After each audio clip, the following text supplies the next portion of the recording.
Welcome to Story Time with the Sawmill Museum. Today we're going to read one of our favorite stories, The Happy Little Handsaw. We read this book with all of our preschool and kindergarten groups if we have a chance. The Happy Little Handsaw. Story by Robert E. Mahaffey and pictures by Millie Eaton. We got this book from the West Coast Lumbermen's Association, done in 1955.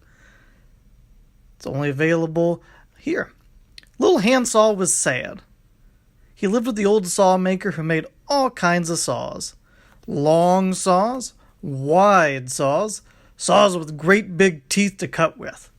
Little Handsaw wanted to be useful, but he had small teeth, and he was very short and not very wide. This made him very unhappy. 3 tears rolled down Little Handsaw's shiny cheeks. "I wish you wouldn't cry," said the old sawmaker. "It makes you rusty." Little Handsaw tried to stop crying, but he couldn't. The old sawmaker had to visit his saws to see if they were sharp. "I can't stand seeing a saw get rusty," said the old sawmaker. "You'll just have to come with me so I can take care of you." He dried Little Handsaw carefully with a big red handkerchief and took him by the hand. They went first to the forest where men were cutting down all sorts of trees. A chipmunk sitting on a stump said hello to him. The chainsaw went round and round and round very fast. It made a fine loud noise, and Little Handsaw was so excited he forgot to cry.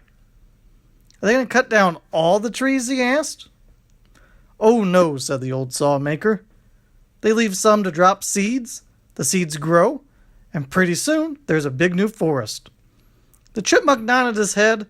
"So you see, there'll always be a place for animals to live, and trees for birds to build their nests in, and streams for fish to swim in." When the men had finished cutting the tree fell over with a great big crash. "This tree will make good lumber," the men said. "Now it's time to go to the sawmill, the old sawmaker said. Finally they came to the sawmill. Little Handsaw could hear the voices of the saws long before they got inside. There were loud voices, and quiet voices, and high voices, and low voices. "Surely," thought Little Handsaw, "there's a place for me here." He made himself as bright as he could and looked down to make sure his teeth were clean. The saw that was taking the first big slices off the log was a great big one. It had a great roaring voice that went roar. It was too busy to see Little Handsaw. And the saws that were cutting the slices into strips made Little Handsaw dizzy, they went so fast. They said zip zip, zip zip. And the saws that cut off the ends of the pieces of lumber had sharp, quick voices, as if they were saying Little Handsaw had done something wrong.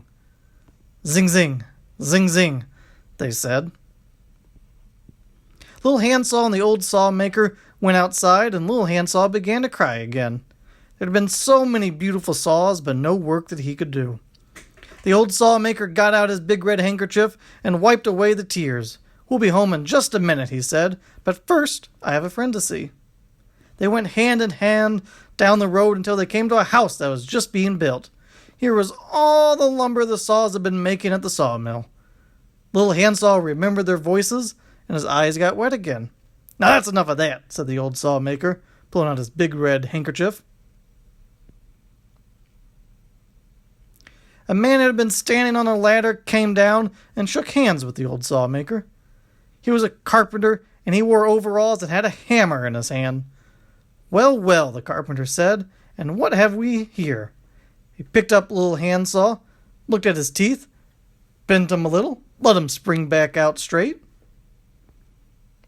"Just what I need," said the carpenter, "just what I need."